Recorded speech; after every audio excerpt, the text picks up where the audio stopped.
Speaking of reliability, a podcast with good friends talking with you about reliability engineering topics.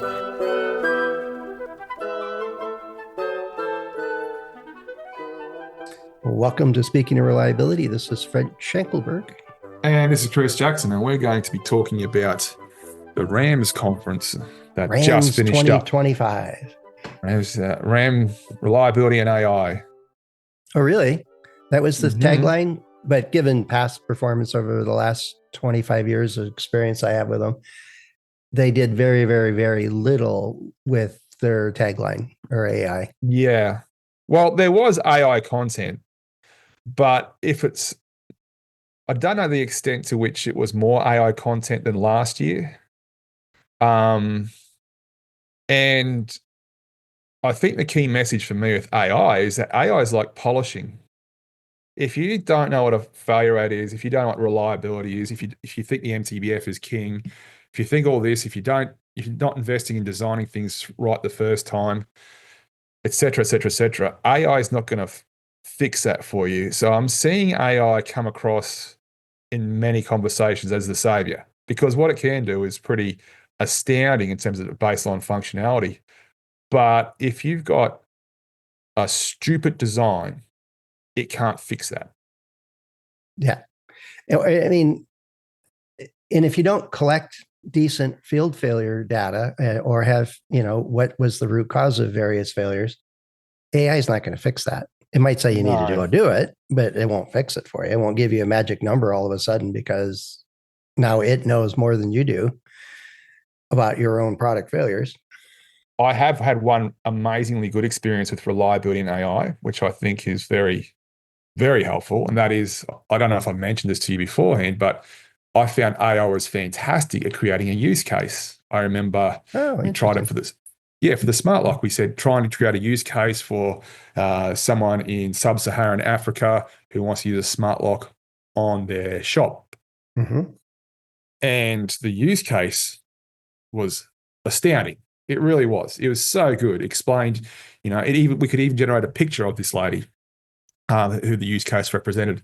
Uh-huh. And, the language spoken, what she's used to or what those people are used to culturally in terms of electronics. It was really, really, really good. And combined with what would have been a brainstorm beforehand about a use case for such a scenario, there were some holes in the AI generated use case, but there are also some holes in the well brainstormed, group use case. Yeah. So I found it really good. And also I believe strongly in empathy in design and manufacture.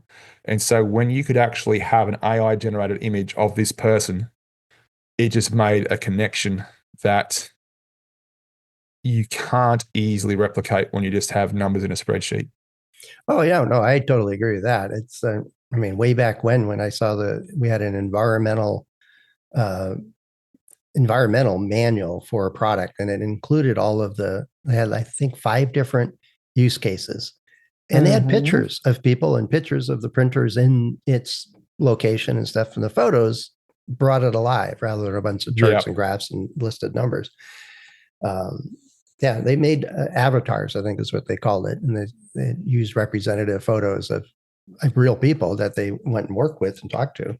But so AI being the theme, as my experience at RAMS has always been, is it really doesn't matter what they put as their theme. It is pretty much ignored, both by the audience contributing papers, although I think you tried one time. And and they might talk about it, but the keynote speaker is not on that theme. The workshops or seminars and roundtables, those aren't on that topic. They might bring a token question in, but yeah, it's not well organized around the theme. And part of the reason I heard about it was, or asked about it, and the reason I was given is, well, we don't get enough content on the theme. Well, if you had a history of accepting content or actually going to talk to people to bring content, that might be different. But they don't do any of that. No, there's no specific guidance. And the problem with what RAMS often is it's sort of more of a realistically, the paper discussions, people want that to be more roundtable. So how can you do a paper on AI? Seriously, how can you do that? Whereas back in the day, a lot more reliability conference papers were very, well, this is the test data, and we found this trend over here, which is interesting. We suggested this particular fire mechanism we didn't anticipate before, and that's a cool story. I mean, if you Mm-hmm. when you want to follow someone who's found something interesting that made their life or product better. But how do you do a paper on AI to comply with the academic rigors where you need to technically be something that's new to the state of the art? It needs to be demonstrable. It needs to be scientific. Whereas a lot of AI stuff these days as well, It's here's my anecdotal. experience. Yeah, it's Yeah. anecdotal. And I mean, every now and then, I know that we got papers when I was on that committee. Is we got papers that were more, a failed project. We tried to do this, this, and this in this program, and it didn't work. Or what we learned on failure analysis, or how we work through a particular design problem, or stuff like that. And they were basically stories. And 20 minutes is more than enough time to tell a really good story and share your experience. But yeah, you're right. Most of the time, the papers were either aimed at an academic or a technical journal, and or they were refused because they weren't technical enough, because the committee members were looking for technical papers. And the guidelines say they want, or at least they used to say, we should have use cases and true tale stories and stuff like that. And because that's how we learn from each other. That gets lost in the translation too many times in that committee. So do you have any good papers? Anybody that you saw a presentation that was pretty cool? Not counting yours. I know you did 2 tutorials, which were awesome. I understand. It was really simple. It was simple, and it was in the poster session. And I think design of experiments is a very powerful tool that's not well explained and it's not well understood. But I saw, and I might even reference this example in some of my training coming up. It was a story essentially about how a temperature sensor probe, which sort of has a right angle bend in it before it gets stuck into, I think, the manifold or whatever it was being stuck into. The maintainers, even though they're not supposed to, in inverted commas, use the sort of bend as a handle to pull the probe out. It's right there. It's convenient. To the extent but when I looked at it, I saw the picture and go, I don't know what I'd grab if it's not that. Anyway, moving on.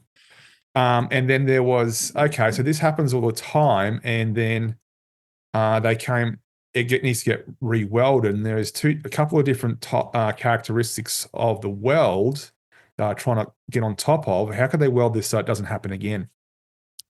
And they did a design of experiments approach.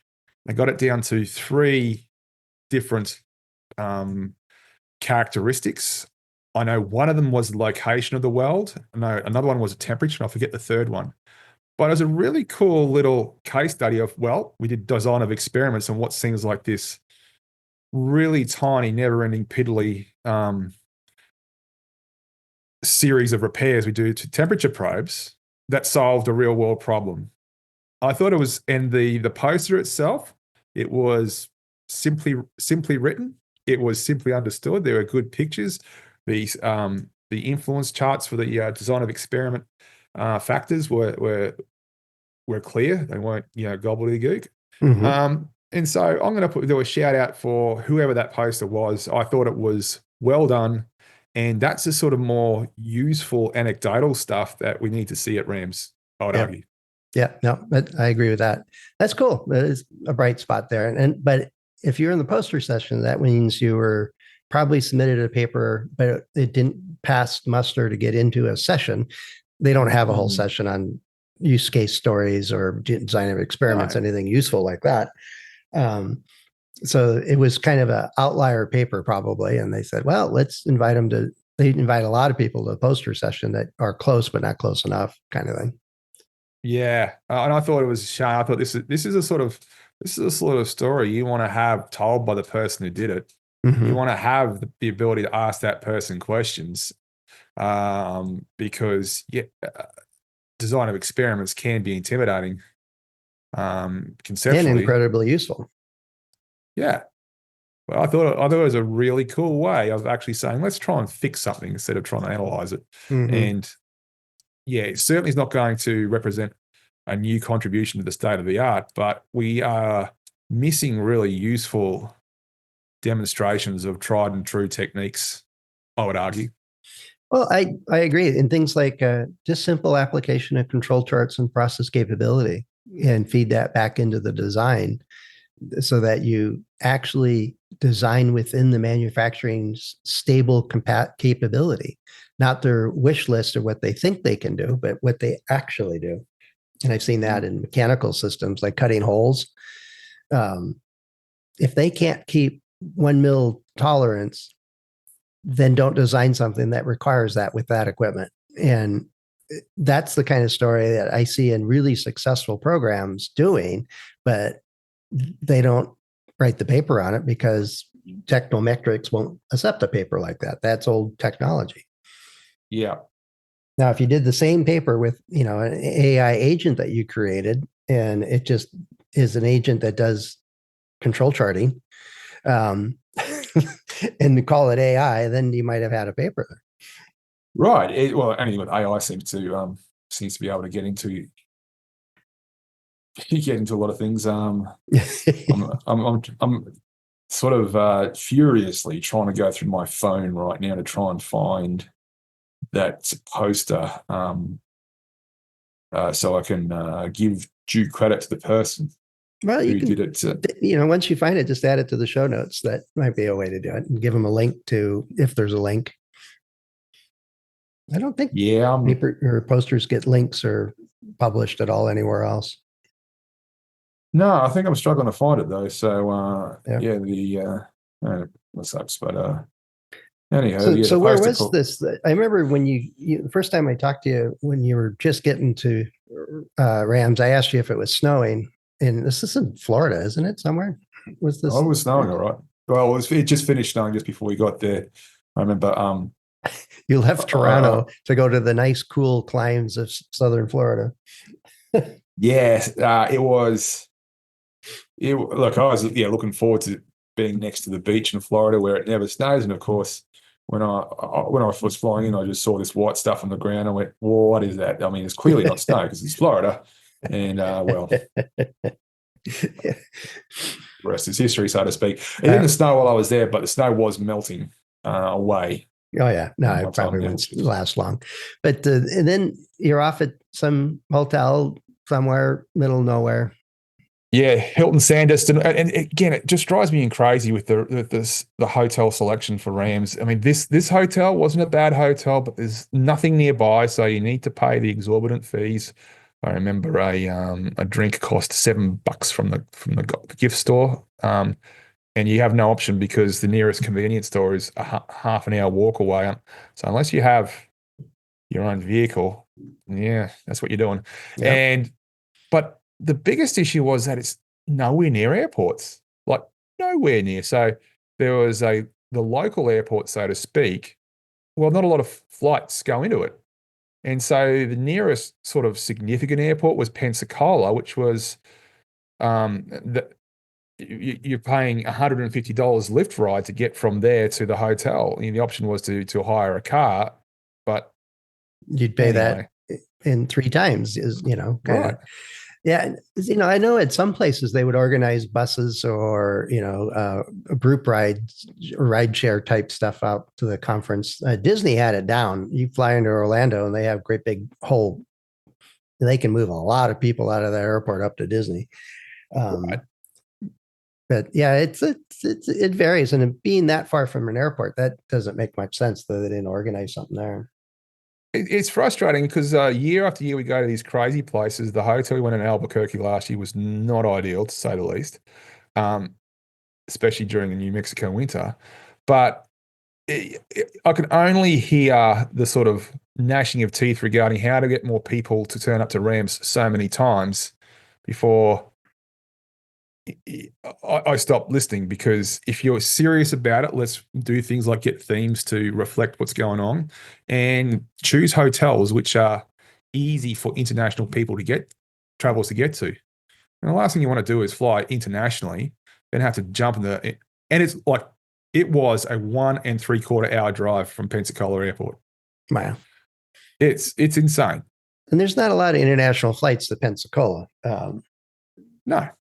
So well, what was the audience like there with the attendees? Are they kind of the general mix? Are they back to, a handful of academics, a handful of, folks from overseas, and a handful of practitioners, and a whole pile of consultants looking for clients? I think, well, the academics are still there in numbers, and but I think it's getting small. Well, budgets and travel budgets are really cut back. I'm starting to see an increase in the younger engineers who are coming here. Well, yeah, it's true, but I'm saying I believe, to my untrained eye, there's more people turning up who are younger / getting into the field or here to learn about how to make their product reliable, which I think is great. It felt smaller in terms of overall numbers. I could be wrong. It's very hard to gauge, and it's very hard to see. Like, not everyone stands up to the banquet, for example, which is, sort of the main event where people would gather if they could. So the numbers were there, several hundred. It's not nearly as big as it was early 2010s. Still,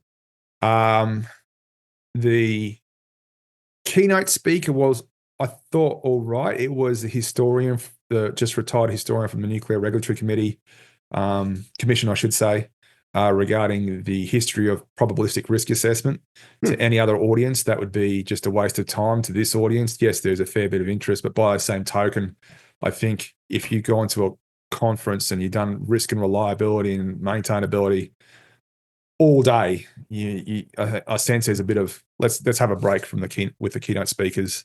And I think 2 years ago they had, again, at another inexplicably chosen hotel, which was in a shopping mall, they actually had a stand-up comedian, the Don, forget his last name. Anyway, he's famous. The former engineer, electrical engineer. Yes, yeah.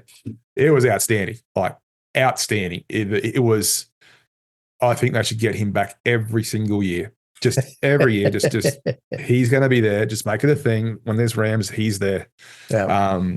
Because he was able to talk and create comedy for the audience with their experiences. And the one thing that's joining the experiences of the RAMS attendees, it's not necessarily culture, because they're all from across the world. It's what they do. And so every person who could understand English was beside themselves. It was fantastic. But I sense that it's just a little bit of same old, inexplicable hotel selection. That said, next year's at Las Vegas, which is Planet Hollywood. Can't go wrong with that. Well, the issue is that then they'll get 1,000 people signed up, but only 200 ever show up for a paper or the paper sessions or tutorials. People go there to vacation. Oh, I think you got to pick your poison, though. I mean, if you want to go to a desirable location, you're always going to have a number of people who turn up just to go on vacation. But and it's cheap. It's a low cost thing for a whole bunch of people. It makes a lot of sense. Yet the mission is not to get a lot of people paying your attendance fee and then not attend. We had that at Disney. They were overjoyed with the amount of money they made. The committee was, and less than half was ever at any one time at the conference. And like, you're just missing the point here. You're doing a conference to share knowledge, and all these people have gotten through your gauntlet to get their papers accepted and tutorials accepted, and they're all here ready to go. And there's 6 people in the room. Come on. But what stage is that the attendees' fault, not the organizers? Well, if you're not at Disneyland, or you're not in Vegas, or you're not in Hawaii, then it's the committee's fault for designing it for money, not for knowledge transfer.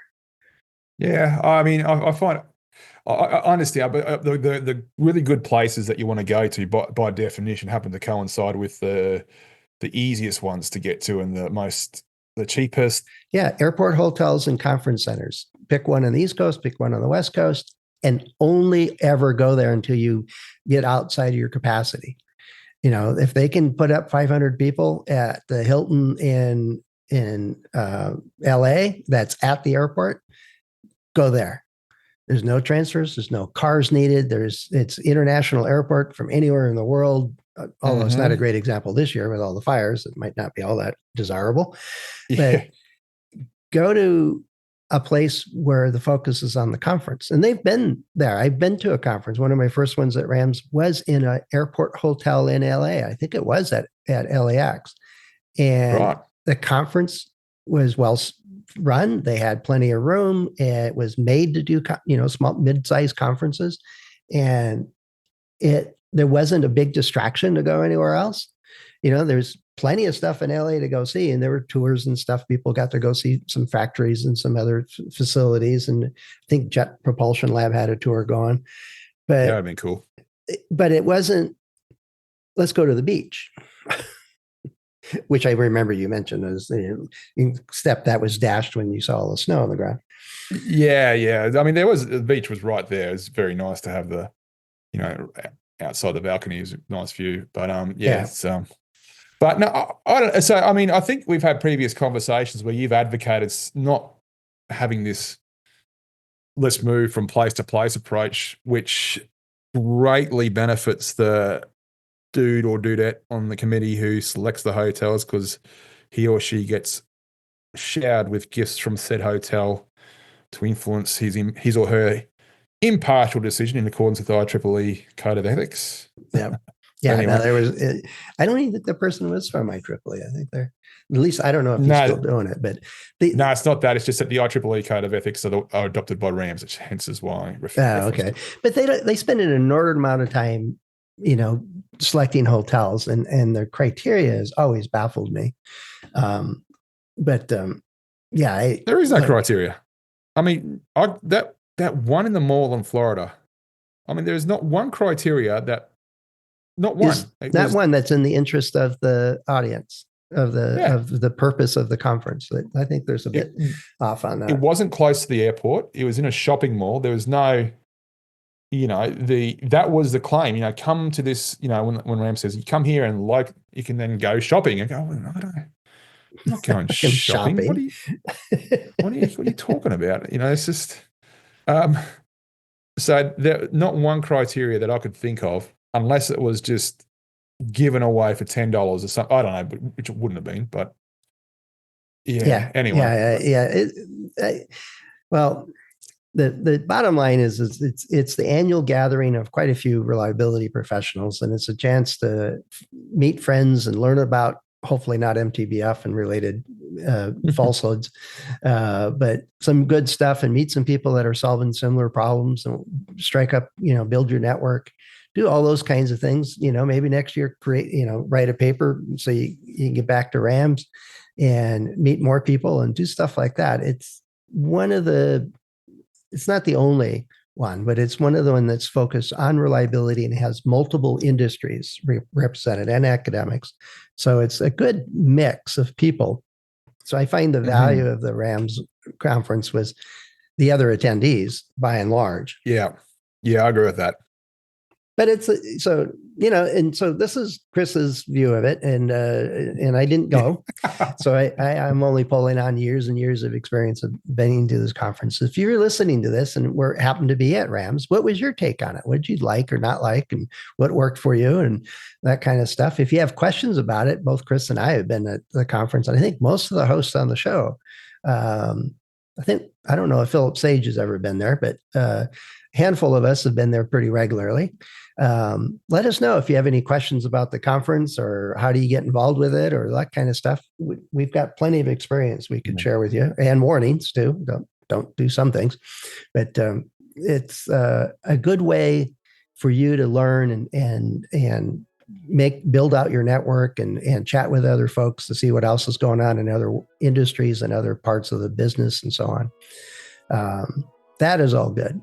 But let us know. Head over to sendoreliability.com/go/SOR, and you can find a couple of ways to get in touch with us. Chris and I and the other hosts are available through LinkedIn and or about pages.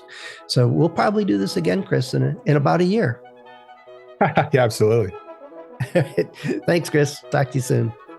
Always a pleasure. Thanks for listening. to Speaking of Reliability. We invite you to join the conversation. If you have a question or a topic that you think we should discuss in a future show, please let us know. You can find a comment box below the episode show notes, or just leave a note as part of a review on iTunes.